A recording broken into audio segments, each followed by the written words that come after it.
My name is Lita Shaylin. I am joined today by Lady Malbone, Iris Kismet. Be patient with Lita. Sometimes she forgets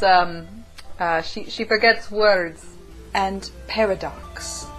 Hey there, viewers. I just got out of a tavern brawl. Guy didn't know what was coming to him. I mean, he got me a one quick to the face, but that was just about it. I mean, he didn't even... Oh, crap, I think he broke my mask. We are discussing today the topic of character creation and how you can create a character that is as fun to play as I am. I should first explain that I am not a character. I am a person. I am complex.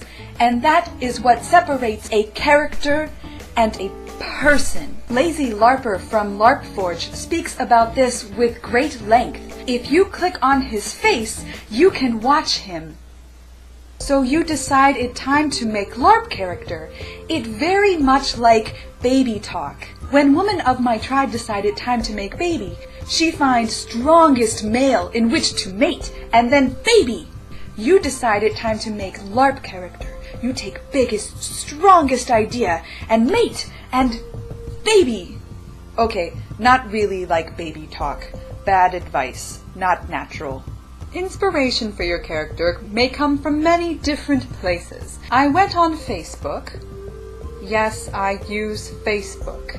And I asked people where they found their inspiration. Marie Henriksen de Hoff said, I'm a costumer, so I usually start there.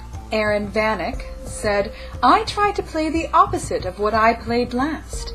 For example, after I played a bad guy with no combat skills, I played a good guy with combat skills. Other things that were mentioned included stereotypes, images, personality traits, what the game might benefit from, what sort of game mechanic they wanted to abuse with the character, and even that the voices just told them to do so.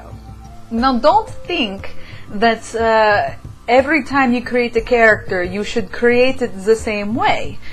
All of us have been created for very different reasons. Me, I was created because Kristen wanted to play an artist. Lady Malbone was created as an NPC. She was created out of necessity, essentially, for the plot line that was being created for the players. But there was one personality trait that was in Kristen's mind, and that was simply businesswoman. Paradox was another NPC that was created by another person who needed someone to play a very clownish character. Lita was created to basically fit into a certain group of other women elves. Everyone has their own gaming style. There are power gamers, social gamers, role players, there's strategists, there's people who just like making trouble. And you might enjoy maybe more than one of those things. Knowing what sort of roles you like to play in a game will help you to create a character that fits within your play style. If you're a power gamer, then maybe you're going to have the most fun creating a character that's gonna kick some butt. Are you really into strategy and solving puzzles? Maybe you need to give your character some sort of hobby, like wartime strategist, Rubik's Cube master. You get my drift? If later on you want to challenge yourself and try a different playstyle, then that's great. But if this is your first character, don't make it harder on yourself by trying to play a game in a way that just doesn't suit you. Also remember what you are comfortable playing and where you want to grow. There needs to be a balance. Sometimes you are going to be uncomfortable when you are playing a character because you will do things that you would not normally do. Maybe you create a character that is more social and outgoing. You have to speak when normally you would be quiet. But do not make yourself too uncomfortable. It is okay if you are against playing a certain character. Challenge yourself when you can, but know your limits. Once you have the inspiration for your character, it is time to make your character sheet.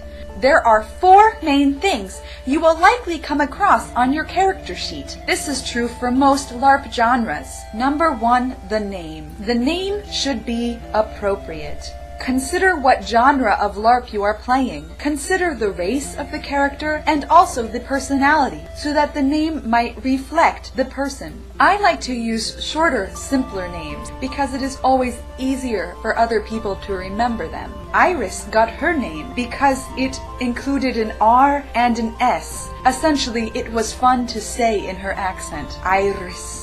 Number 2 is appearance. This can include things like your race, what makeup you will be using, and your costume. Appearance is very influenced by what you already look like in real life, but also what resources you have. Number 3 is personality. This also includes your skills. Ask questions like, if they could be anything they want to be, what would it be? What is their biggest fear? Find what makes your character interesting. There is a lot of time between LARP events. What does your character do in between those times? My favorite hobby in the entire world is to read. The more you understand this person, the more fun he or she will be to play. And finally, number 4 is your history. Understand where they came from and why they are the way that they are now.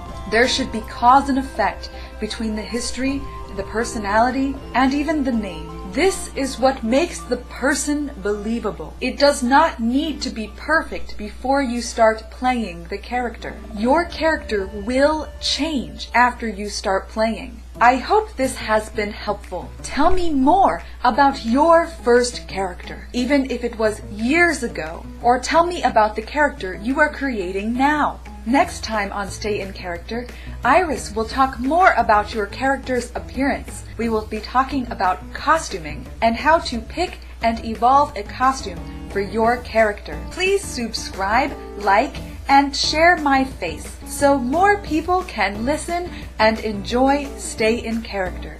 Be safe. Until next time on Stay in Character.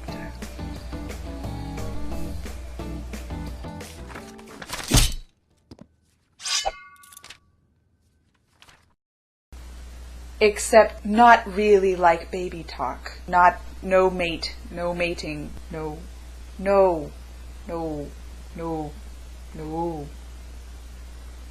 Do not mate with ideas.